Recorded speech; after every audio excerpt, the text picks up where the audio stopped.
So she put me on the spot because apparently this particular personality combination is rare and needs to have special treatment.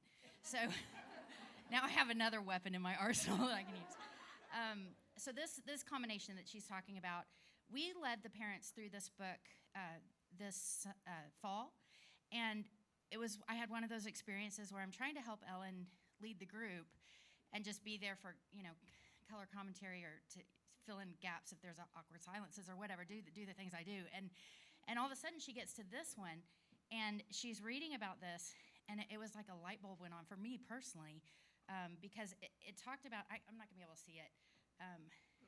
You're probably going to restate, but the part that... Okay, let me read this. Okay. There may be no more important SMART combination to understand than the people smart, self-smart combination. Think about yourself, your children, and other adults to whom you're close.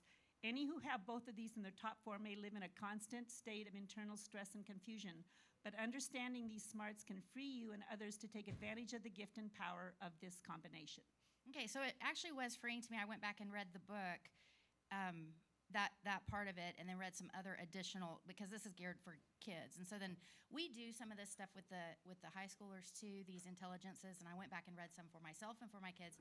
Found it very helpful, particularly for this combination. And then also, you're getting base information, but it's fun to play with how they all work together. So like my personal other strengths are linguistic and nature and music. And so then you have all these unique combinations that help you sort of understand how you can best relate to these kids, and you start seeing in your classes, like you start seeing kids who, things that frustrate you, then all of a sudden make perfect sense, and you're like, oh, that's why this kid is doing this. And for my own children, I've seen that too. Hannah was just asking me back there what my girls were, and the talkers, like if you're not a talker and you have a talker, you know what that does. If you are a talker or you're married to talkers and they always, and you need but you just, it's very, is this what you wanted me to do? It's very, very useful information. We didn't plan this at all. Put that back here. So just before we wrap up, any thoughts on self-smart, people smart out there? Starla.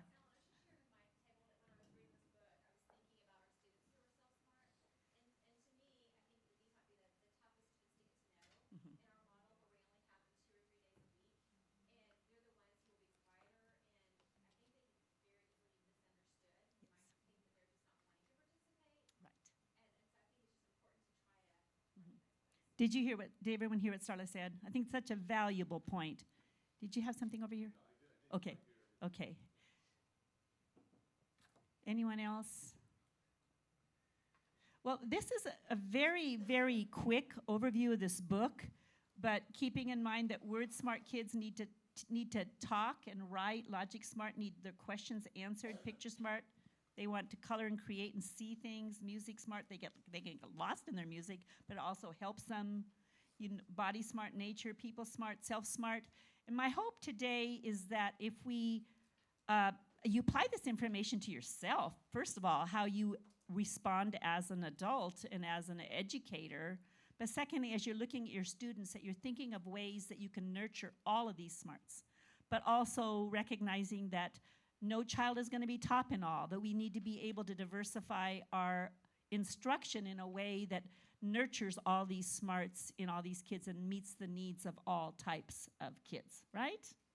So I'm hoping it was helpful. I encourage you to read the book, and this is just an example of some of the training that we bring our parents, and I encourage you to read those core values for the family so you kind of see the direction we go. We're always editing and changing it and making sure it doesn't change the basic core values, but we're looking at ways that we can tweak. And we're going to be meeting as a family ministry team tomorrow, Christy, Molly, and I, and planning the spring and moving forward with vision for what we're wanting for our parents. So we always love to hear from you and to hear what you're hearing in the classroom, seeing in the classroom, so we can adjust our teaching to the parents in a way that really is appropriate and necessary. So thank you very, very much.